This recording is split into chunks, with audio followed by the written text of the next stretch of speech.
Hello everyone, this is Jimmy Cultist, and today we're going to be talking about something a bit different. It's, the dodge someone requested, and I believe this is what they requested. If I'm getting this wrong, well, correct me, but someone requested a directional dodge, which basically works, if you're pressing the stick this way, you dodge that way, and if you're pressing the stick the other way, you dodge the other way.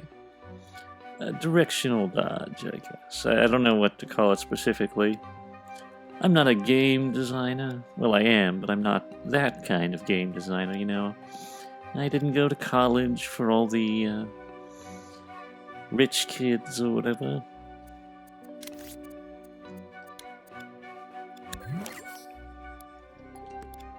But we're going to be covering the dodge. For that, we're going to need a little microchip.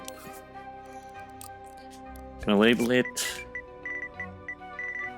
dodge. Now, there's several ways you could create a dodge, of course. I'm going to try using a button input to create it.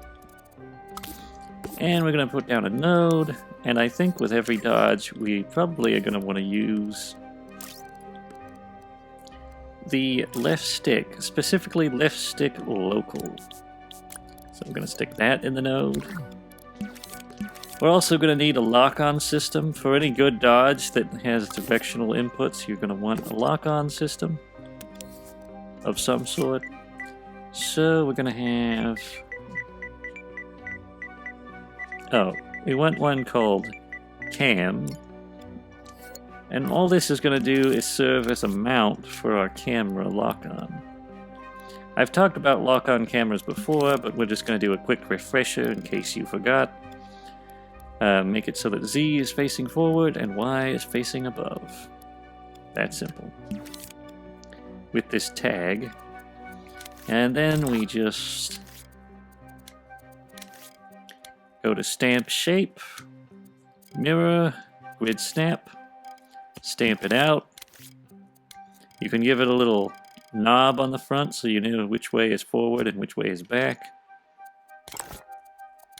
Reduce the detail because it's not going to be visible. And you don't have to turn off these settings, the cast shadows and emit glow, but I like to do that. Collidable turn off, invisibility turn off physics because it's not going to have any physics. Oh, one other thing. Density 0 and ignore gravity. We're going to put a microchip right here, right on the rear, shall we say.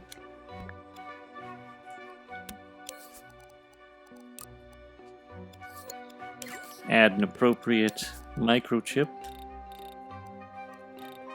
I want it to glow too, so it'll be visible even in dark places. Alright. And we're just going to go ahead and put a camera on here. Now we're not going to be talking about how to toggle this camera on and off because I've discussed that before. I believe that was in my targeting video. It was quite a time ago. But for now we're just going to have it set to cut. Leave controller sensor input active. And go to your puppet and make sure that he's set to forced possession, and delete the circle button going into depossess. We aren't going to need that.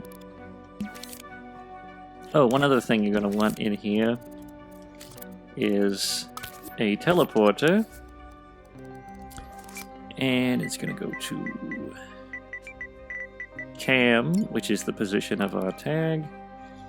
Make sure Z is facing forward. If it's not, correct it, and Y is facing up.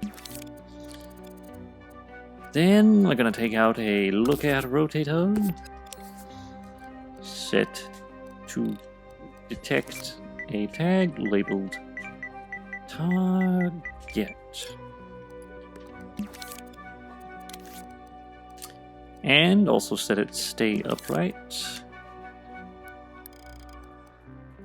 Facing forward, of course. The speed is something you can calculate yourself. I think for now 180 is just fine. And we're also going to need, I'm going to duplicate this real quick for easy access. We're going to need something for him to target. Just delete all this rubbish. Make this red. And this is going to act as his target. And we're going to make it visible so that we have some idea where the thing is. Another thing you can do, because the camera is going to look up and down based off where the enemy is, I would go ahead and add a little minimum distance, like a fall-off point, so that when you get too close, the camera won't arch up to look at it, or whatever.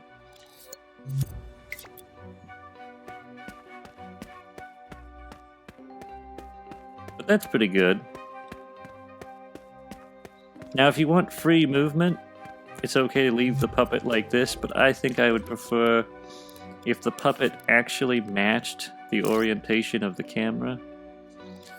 Usually it's good to have a separate one on the puppet for this, and also to turn off the Y strength. I would strongly advise that. So we'll have a separate one on the puppet. Basically, this will make it so that our puppet is always facing the target no matter which way he's going or whatever.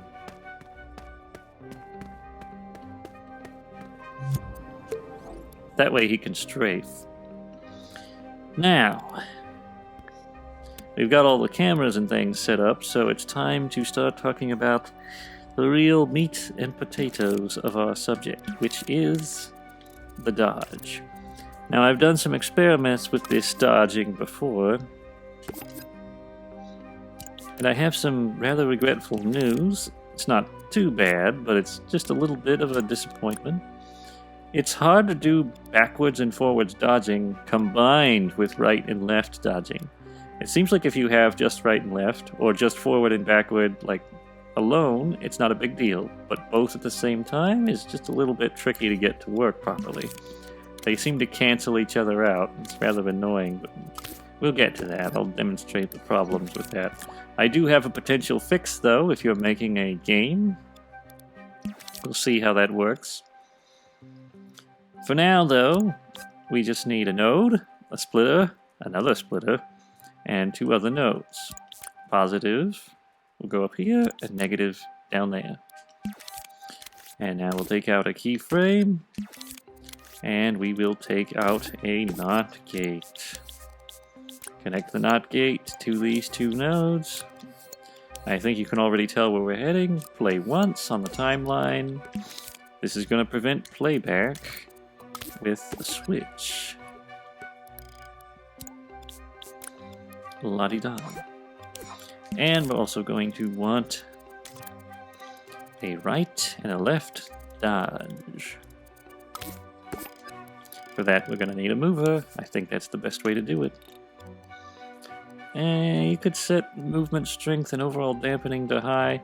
Beware though, if you set overall dampening to maximum, you're going to float off cliffs. Like, you're going to float in midair before it gives out. If you actually want your dodge to be able to float you in midair, that's fine. But if you want it to be where you dodge and over a cliff and you drop off of it, you know, during the dodge, you'll still drop after the mover's done working, but, you know, it depends on what you want.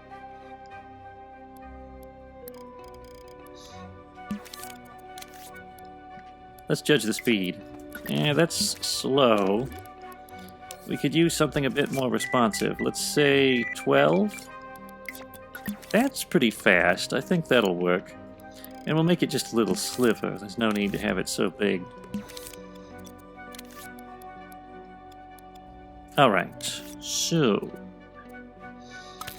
we'll also need one of these. I forget what they're called, actually. Action recorder. Yeah, we'll need an action recorder. Set it to keyframe mode. Linear is fine, or blending on and off. That's okay. Just leave it like it is. All it's going to be doing is turning off the puppet interface and these little babies here.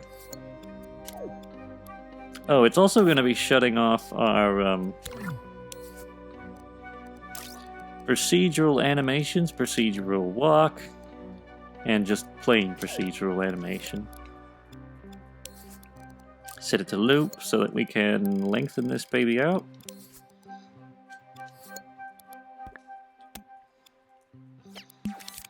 And let's make sure our mover is local space, facing right for our right dodge. We may have to label these just so we don't get confused.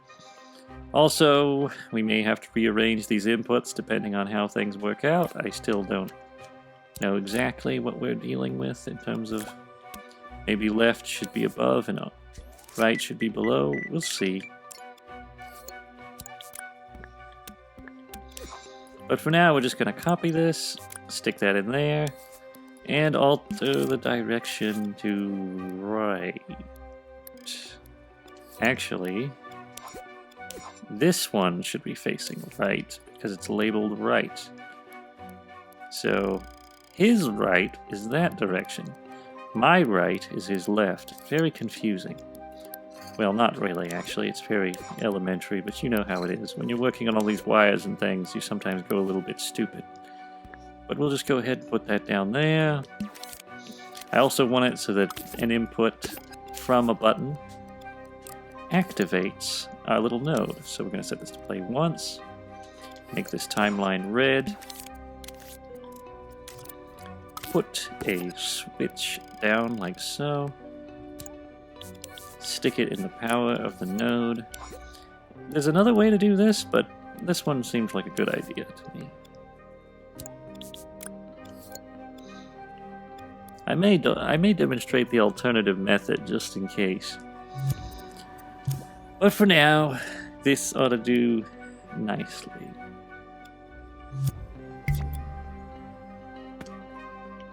Alright. When we go right, we dodge right, and when we go left, we dodge left. That's exactly what I want. Now, we don't have an animation, so let's kind of, fix that fact. Take down an action recorder. These settings will do nicely. Let's take off grid snap. Now, you're just going to want to touch all of his limbs, so to speak. Oh, make sure to scope into him before you do this. Just grab him. Also, kind of move them a little. You may be wondering, why do I have to move him just a tiny bit? And that's because there's this weird thing with action recorders where they sort of want to make certain joints the key. Like how when you grab the hands, it moves the entire arm? There's like a thing where it'll make the elbow like that. When you grab the elbow, it moves the entire puppet. It's weird, but just move him just a tad. Not enough to notice, really.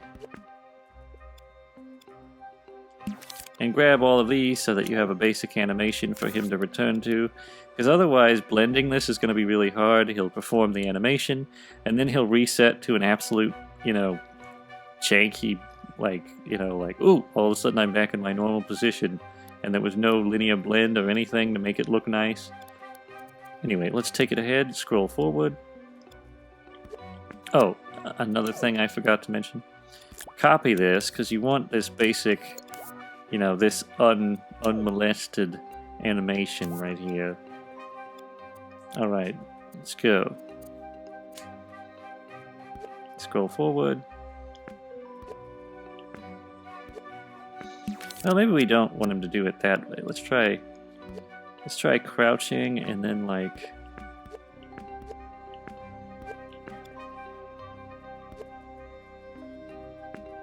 he's getting ready to dash.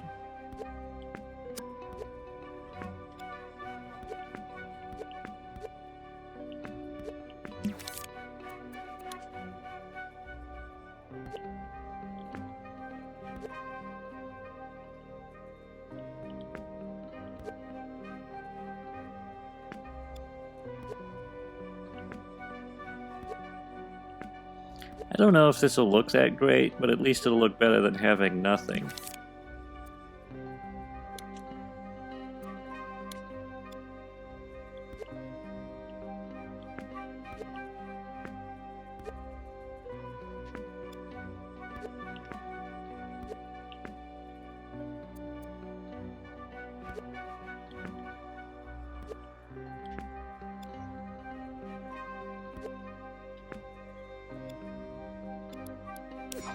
And we're just going to go in here. You could easily scope in with L1 and X. pull this down so we can see all of our animations. And we're just going to press X and drag over these and copy them out with L1 and R2 and move them over here. Make sure they're all set to smoothing. Alright, that's a dodge, I think. Should work just fine. And we're going left, so we're going to want this in here. We're also going to be setting it to sustain, and we're going to be speeding it up a good deal so that it mostly lines up with... It's a bit delayed. We probably want it to be a bit different than that. I'd say faster is the key, and move this ahead just a little bit. That's a pretty fast dodge. It looks a little floaty, but I think that works pretty well. Also, I might increase the speed just a tad. I know we're already going pretty fast, but let's try 15 and see how that looks. That looks really whooshy and nice. I think I like it. We're going to do the same in the other direction, of course. We might as well alter this. And now let's copy this out. Take that ahead just a little bit.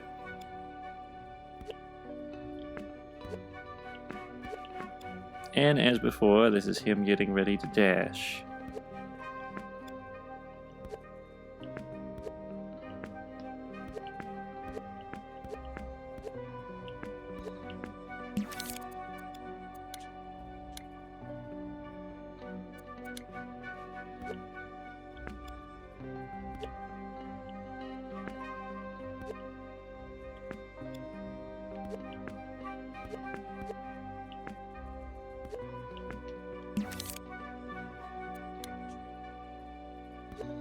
I guess it's more of a dodge than, more of a dash than a dodge, so calling it a dodge maybe was a bit misleading earlier.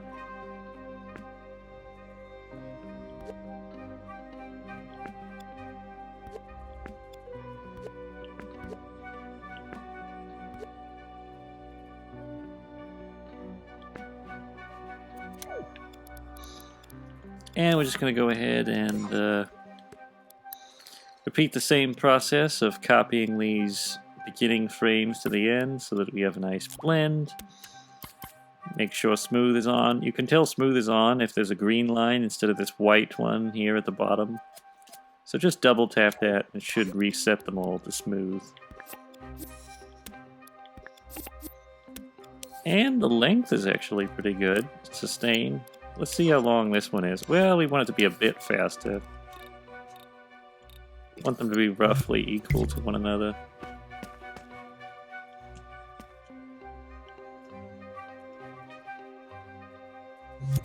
Also, I think that our reload time is a bit much. Let's take this down a bit. It doesn't need to be so long. It feels jittery with that, that extra few seconds afterward. Unresponsive.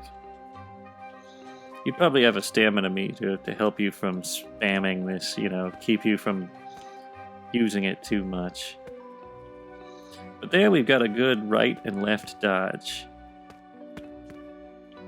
Also, when you press forward, it'll dodge right, which is not really what I would want, but that's what I was talking about earlier when I said there's a bit of a issue with this.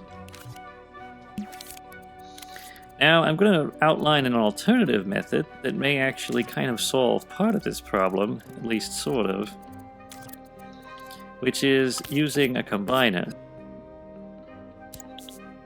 Just stick these here in the combiner, and we're going to turn off the power to this, and this. I'm only leaving it that way for demonstration purposes. Now we'll turn the power on. Now, you're probably wondering, what is this for? How does this work? Well, basically, we're going to put the splitter here in forward speed, and depending on which direction we're turning the stick, it's going to toggle this to -15. which is left, or positive 15, which is right. And yeah, that'll do nicely. Now the main thing that we want to get right is this can't be on all the time. We only want it on at a certain point, and that point is just about here. So we're going to go ahead and make the switch, and we're going to make it blue so that we can tell it from all the other, you know, switch logic we might have going on. That's going to turn on that. And yeah, that's one way to do it. Now we do have them reversed, which isn't good. I'm going to have to redefine the inputs. Mainly just put this here and that there. I don't know why that is the case, but crossing the inputs is always necessary when you're using this method. And there you get the left and the right dodge. It's a little bit shorter, which maybe is not preferable. If you hold the stick longer, you'll go longer in that direction. And if you press forward, nothing will happen at all, but that's kind of desirable.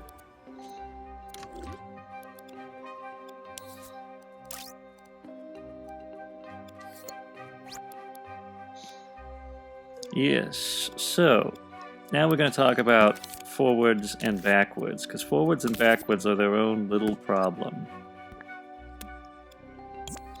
I guess we can copy pretty much all of this stuff since we're going to need all of it. But there's an issue with forwards and backwards, as you're starting to see. And I don't know if I'm doing something wrong. Maybe MM actually has a solution to this. I'm going to check something real quick. I'm going to go to the first-person puppet. But there needs to be a way. I believe their first-person puppet has a correctional method that may actually fix this. We'll go to camera controls. Mainly what we want is an absolute method. This might do. Their signal manipulator has a very specific map, which I have difficulty recreating. But let's go ahead and copy out their signal manipulator and their splitter and all this. This may actually do the trick. Let's test it out.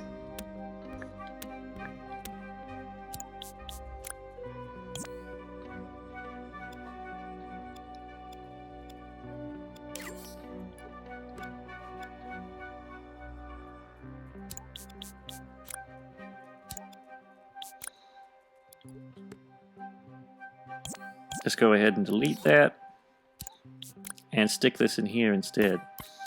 I really advise this thing for a lot of different stuff. I don't know if it's going to work in this situation, but Media Molecule, they perfectly mapped out this custom remapper, which I've tried to do it. For some reason, it never works for me. Oh, and also make sure to delete our friend here. Although, copying this out before we delete him might be advisable, because I think we're going to end up using this.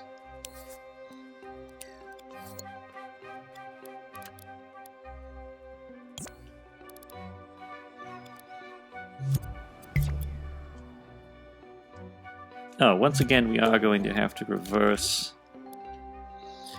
the input to get the right direction. Another simple way, if you don't want to reverse the input, let's go back and correct that, is just to set this to -15, which will essentially accomplish the same thing.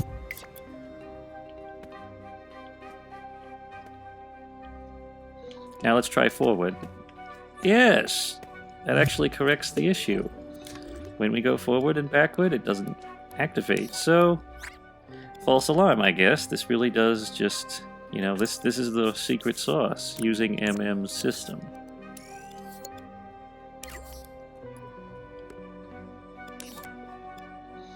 So let's go ahead and copy this out.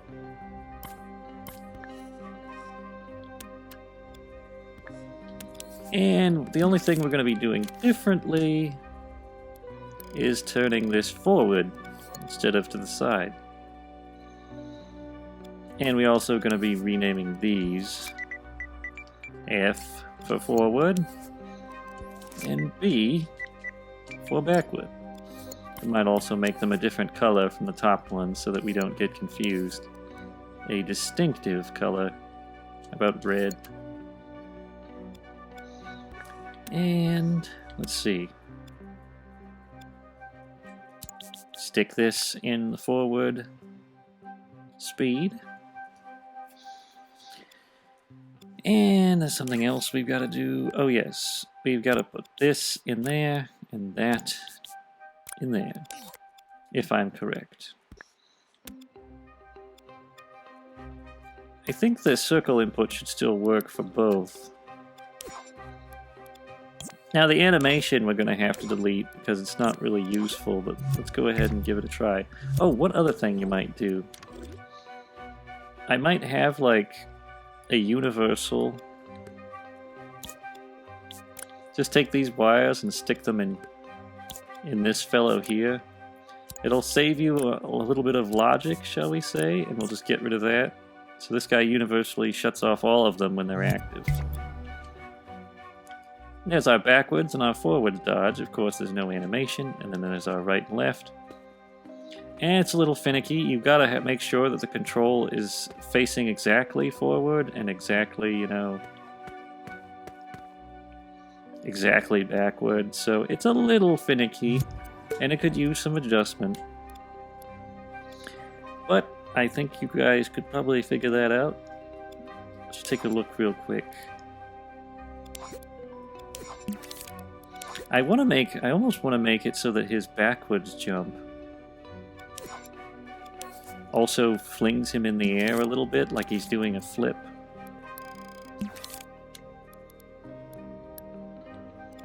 So we might just leave this little fella back on. And let's do a quick animation of him flipping, just to demonstrate how this would be done.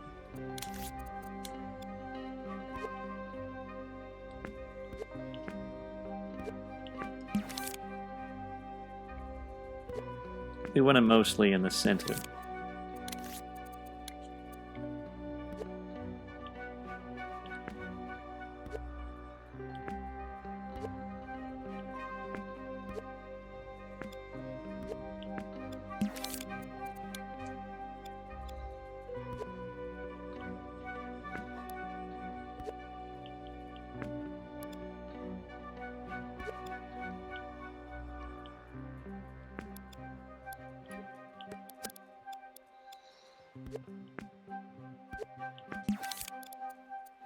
This looks a little bit weird, probably, in action, but I just want to demonstrate it real quick. I'm not interested in, like, all the fine-tuning right now.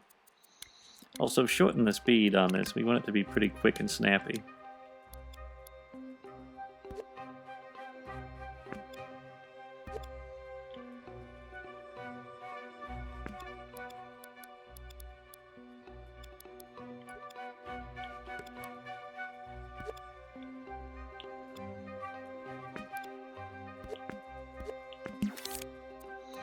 And we'll just have a little land animation so that he's like kind of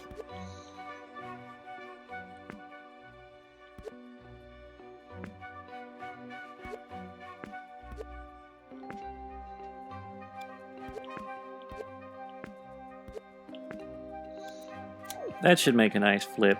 We will of course have to copy out the first keyframe to make it the final. That should do. And make sure they're all set to blend, of course. Then this is the backwards one, so make it nice and snappy. Also set it to sustain.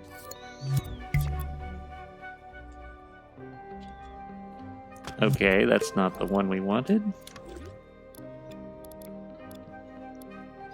I think we've got these mislabeled. This one should be backwards, and this one should be forwards. So let's go ahead and switch that over.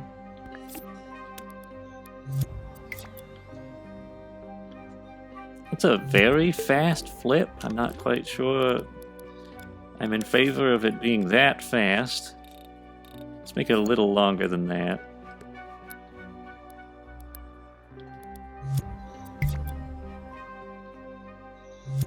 And a little longer. The distance on that thing kind of stinks.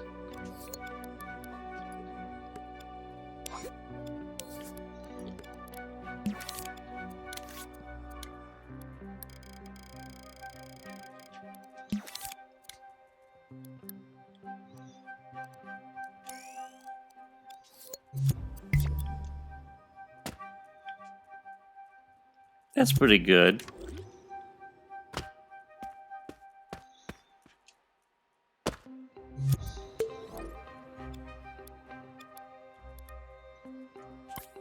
I do think there's a little bit of something going on with these animations that I don't like, but let's try that again.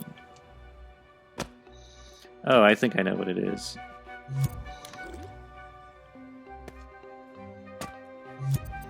He's probably leaping...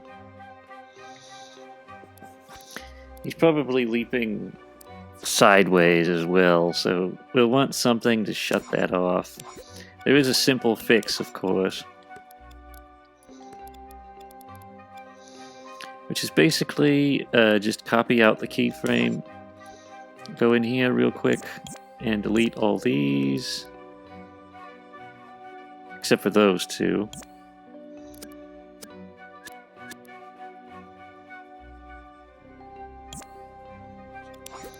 And just stick it in here, make it a little shorter. And we'll have a little handy-dandy fellow called a switch running in there. Stick him in the power. And we're going to repeat the same process. Just make sure you're deleting the right stuff.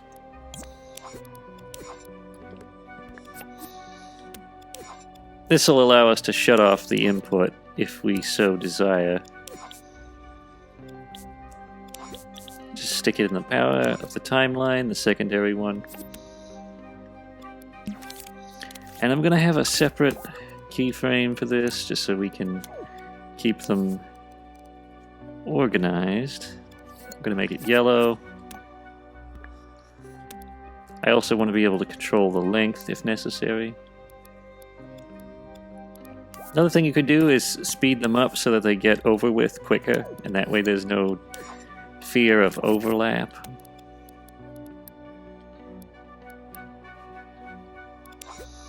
Alright. Yeah, that's a nice backwards animation. Now let's go to the right. There's our right animation. We are having a problem though, where this stuff is playing regardless of whether we want it to or not, which, as I said before,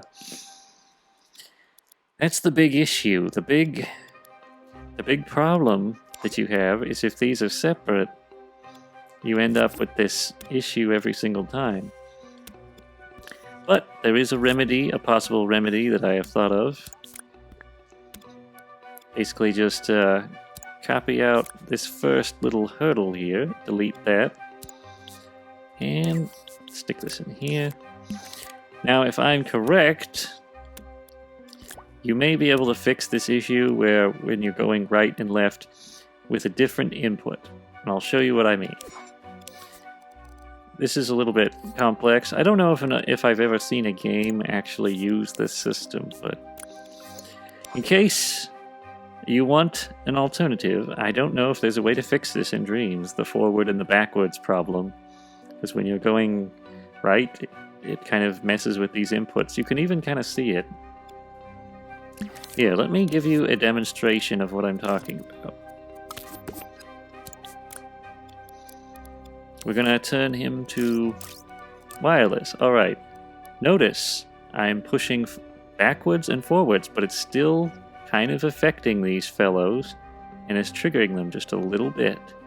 And we don't want that at all, but it's doing it still. Also, when I'm going right and left, it's triggering these just a tiny bit. And we don't want that. Also, when I go diagonal, Dreams has a lot of problems with diagonal. Doesn't like diagonal. So, yeah. You really do want to have some alternative method of getting around this issue.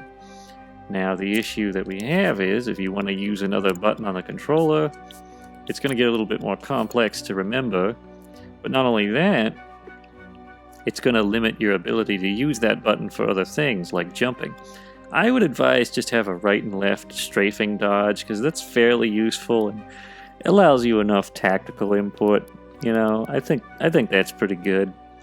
I don't know if we need a forward and a backward dodge, but just in case, here is the alternative method. Use X for forward, and, you know, that way you don't end up with that problem. Now this is something I'm a bit confused by. What's going on here? Oh, we forgot to delete this.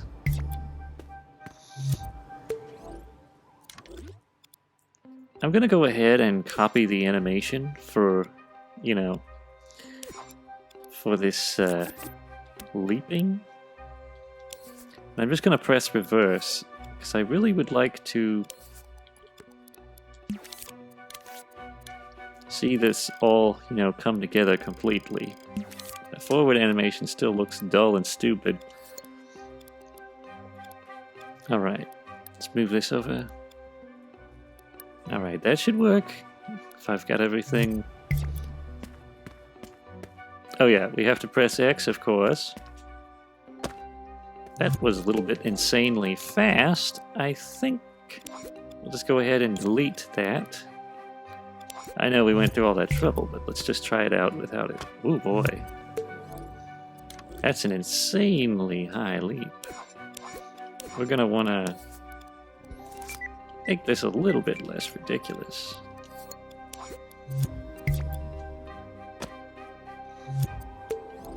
That was kind of weird. Move it ahead. That's probably all we need to do.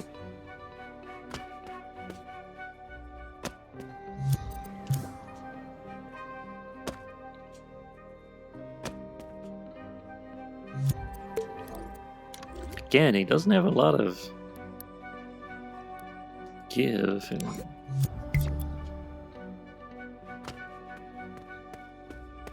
now our camera is having trouble dealing with this. But there may be a way to subdue that problem. Basically, all you have to do if you want to get rid of the camera tilting like that is turn down the Y strength. The problem is he won't be able to target enemies in the air, but it's just a sacrifice you're going to have to make.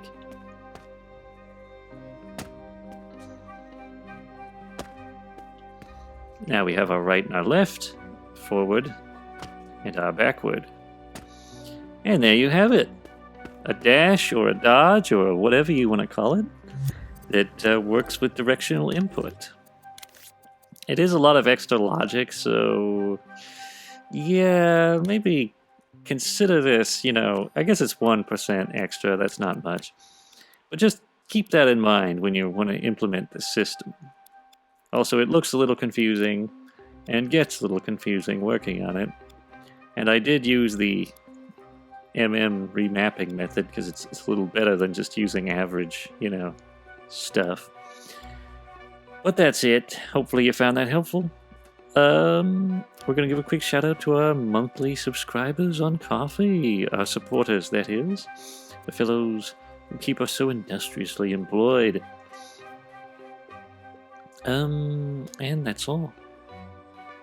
If you enjoyed this video, don't forget to leave a like and subscribe to the channel. And don't forget to ring the notification bell so you never miss another video. If you wish to support our earnest insanity, you can check the links in the description to donate or buy merch. Until next time, goodbye.